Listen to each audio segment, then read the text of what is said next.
이 아침에 함께 묵상할 말씀은 고린도전서 15장 20절에서 34절까지 말씀입니다.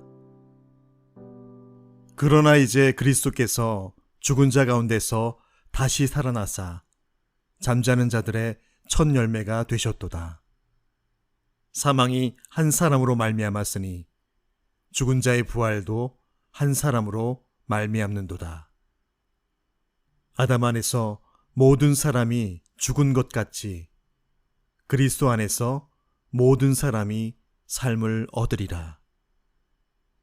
그러나 각각 자기 차례대로 되리니 먼저는 첫 열매인 그리스도요, 다음에는 그가 강림하실 때에 그리스도에게 속한 자요, 그 후에는 마지막이니 그가 모든 통치와 모든 권세와 능력을 멸하시고 나라를 아버지 하나님께 바칠 때라.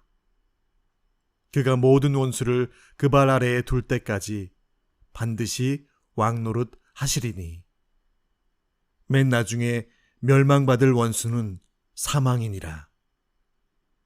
만물을 그 발 아래에 두셨다 하셨으니 만물을 아래에 둔다 말씀하실 때에 만물을 그의 아래에 두시니가 그 중에 들지 아니한 것이 분명하도다.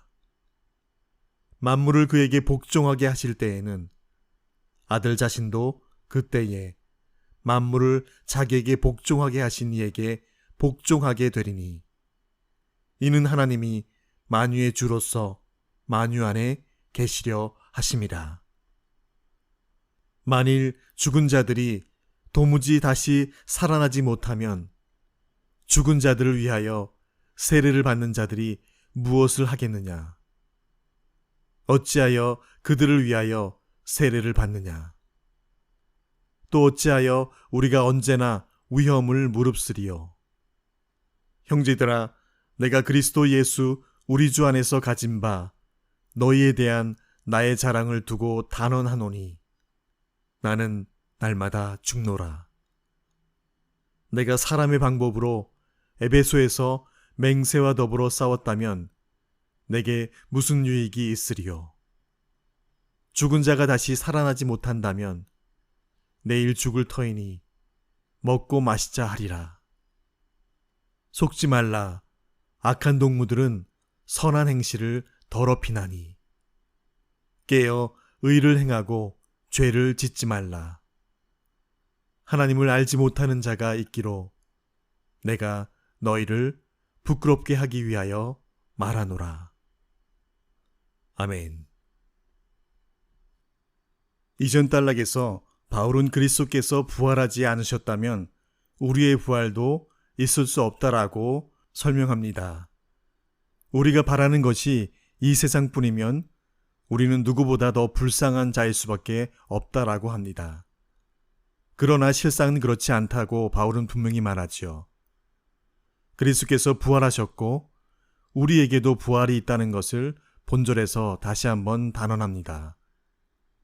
이제 그리스도께서 다시 살아나셔서 잠자는 자들의 첫 열매가 되셨다고 바울은 선언합니다.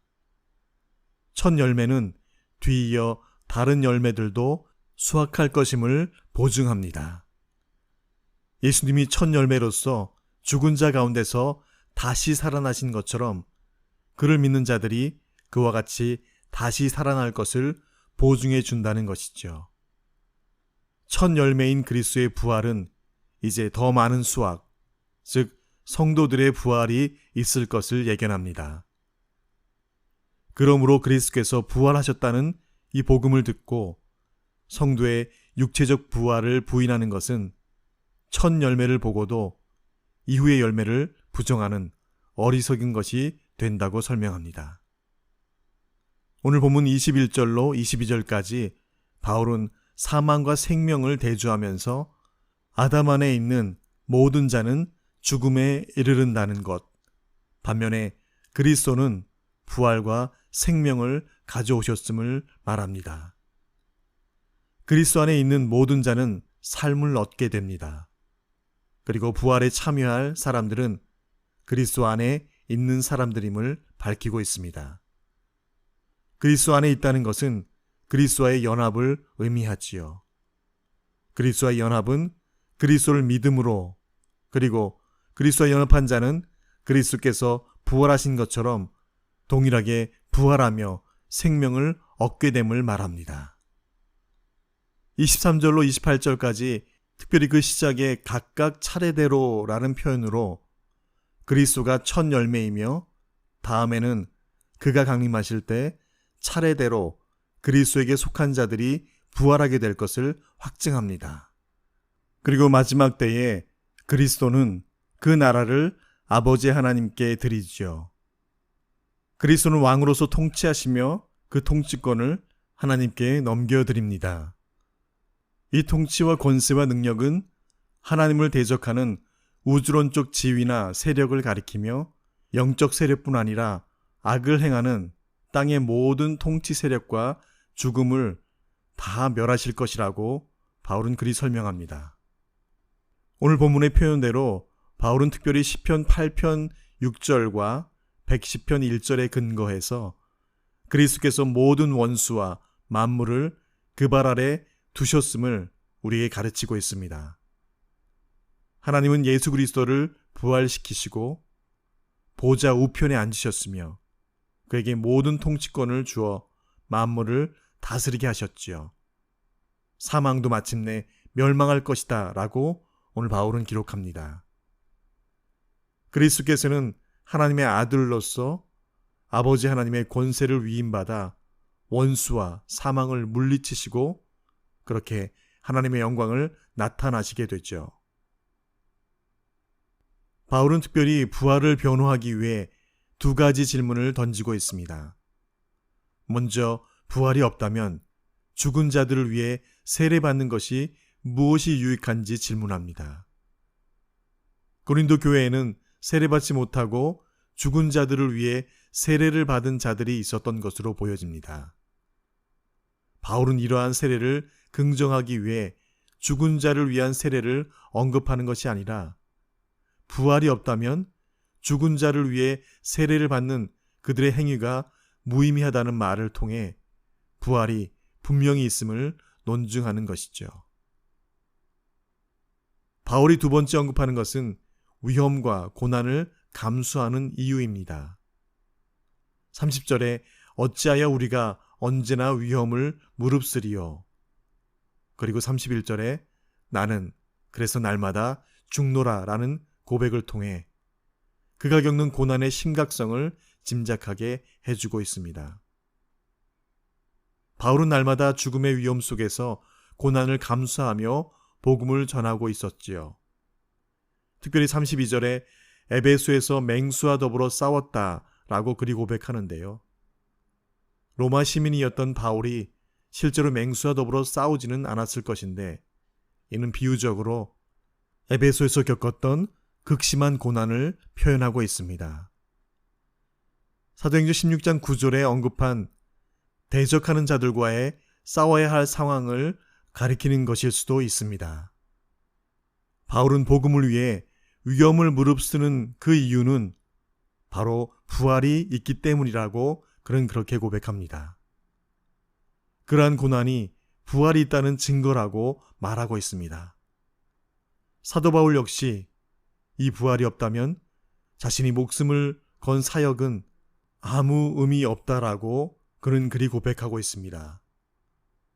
바울은 그래서 자신의 고난을 두고 날마다 나는 죽노라 라고 표현하고 있지요. 나는 날마다 죽노라 라는 그 고백에는 날마다 죽음을 경험하는 것 같은 고난이 절망이나 부끄러움이 아니라 주 안에서 자랑이 되고 그리고 그 유일한 이유는 이 부활이 있기 때문이라고 바울은 분명히 천명하고 있습니다. 32절 하반절부터 마지막 절까지 바울은 이 부활이 없다고 하는 자들에게 한 가지를 더 첨언하여 이야기해주고 있습니다. 만일 부활이 없다면 무절제한 쾌락주의로 빠질 수 있다라는 것을 더하여 말하고 있습니다. 32절에는 이렇게 기록합니다. 죽은 자가 다시 살아나지 못한다면 내일 죽을 터이니 먹고 마시자 하리라. 이에 대해 바울은 말합니다. 속지 말라라고 말합니다. 그런 악한 동무들은 선한 행실을 더럽힌다라고 그리 권면하고 있습니다. 내일 죽을 터이니 먹고 마시자라는 말은 이사야 22장 13절을 인용한 것일 가능성도 있지만 특별히 당시의 헬라 사회의 회의주의적 철학에서 유행했던 맥심, 즉 금언이기도 하였습니다. 부활을 믿지 않는 자들에게는 하나님의 말씀에 따라 자신을 부인하며 십자가를 지는 삶이 어리석은 것일 것입니다. 부활을 믿지 않는 자들은 죽으면 끝이기 때문에 선행이 아무 의미가 없으며 그저 먹고 마시고 즐기며 남은 삶을 사는 것이 최고라고 성도들을 유혹했던 모양입니다. 따라서 바울은 속지 말라라고 단호히 권면합니다. 바울은 당시 유행했고 고린도 교인들도 알고 있으리라 여겨지는 메난드로스의 희극에 나오는 말을 인용하고 있습니다. 악한 동무들은 선한 행실을 더럽힌다. 즉 부활을 믿지 않는 자들은 죽음 이후의 부활과 심판을 조롱하며 성도의 선한 행실을 더럽힌다라고 조언합니다. 그러므로 바울은 속지 말라라고 그리 말합니다. 오히려 부활을 믿는 우리 성도는 그리할수록 더욱 깨어 의를 행하고 죄를 짓지 말아야 함을 바울은 권면하고 있죠. 부활이 있기 때문에 종말에 주님 앞에 서게 될 모든 성도는 그래서 먹고 마시며 이 세상의 쾌락에 취해 죄 지으며 살 수 없는 것이죠. 이 세상이 전부이고 이 세상이 끝이면 그렇게 부활을 믿지 않는 그런 이들에게는 하나님을 알지 못하는 자로서의 부끄러운 모습만이 남을 뿐입니다. 오늘 말씀을 묵상하면서 특별히 고난 가운데 있는 믿는 자들에게 오늘 바울의 고백은 큰 위로가 됩니다. 에베소에서 죽을 것만큼 그리 복음 전함과 그리스도인으로서 믿음의 삶을 살아내는 데 있어서 어려움과 고통 가운데 있었지만 그러나 바울을 버티게 하고 지금까지 다름질하게 하였던 것은 바로 이 부활 신앙이 그에게 소망으로 있었기 때문임을 우린 다시 한번 묵상하게 됩니다. 바울처럼 그래서 날마다 죽는다고 말할 정도로 어려움을 겪고 있을지라도 그러나 결단코 좌절하지 않았고 바울은 그런 심각한 위험과 고난을 겪으면서도 두려움 없이 주님을 섬길 수 있었던 것, 그의 심령에 이 부활 신앙이 소망으로 자리 잡고 있었기 때문입니다. 위험을 무릅쓰는 수고가 헛되지 않음을 그는 끝까지 붙들 수 있었던 것이지요. 부활에 대한 소망을 가지고 그래서 그는 인내할 수 있었습니다. 죽음의 위험도 넘어설 수 있는 용기가 이 부활에 대한 믿음으로 샘솟았던 것입니다. 부활의 복음은 이처럼 성도의 삶을 지탱하는 능력이 됩니다. 이에 더하여 부활에 대한 믿음은 날마다 성도의 삶을 깨어있게 합니다. 내일 죽을 것처럼 오늘 먹고 마시며 즐기는 삶에 결단코 그래서 물들 수 없는 것이죠. 깨어 의를 행하고 죄를 멀리하게 됩니다. 그러므로 부활을 믿는 성도의 삶은 부활을 믿지 않는 자들의 삶과 구별되고 분별되며 다를 수밖에 없는 것이지요. 반면에 부활이 없는 이들은 이러한 성도의 구별된 삶과 선을 행하고 죄를 멀리하는 삶을 결단코 이해하지 못하고 오히려 조롱하며 핍박하며 박해하는 자로서의 부끄러운 자리에 있을 수밖에 없는 것이죠. 세상의 문화는 내일 죽을 것이니 먹고 마시자라고 우리를 유혹합니다. 그러나 성도의 신앙은, 성도의 믿음은, 아니 부활 신앙을 소망으로 품고 있는 자들은 이 죽음이 끝이 아님을 알기에 그래서 오늘도 우리의 모든 먹고 마심이 주님의 영광을 위한 삶이 될 것을 그렇게 고백하고 다짐하는 이 하루 되시길 간절히 소망합니다. 주신 말씀 기억하며 함께 기도하시겠습니다. 나의 간절한 기대와 소망을 따라 아무 일에든지 부끄럽지 아니하고 오직 전과 같이 이제도 온전히 담대하며 살든지 죽든지 내 몸에서 그리스도가 존귀되게 하려 하나니. 아멘. 아버지 하나님, 바울은 고백합니다.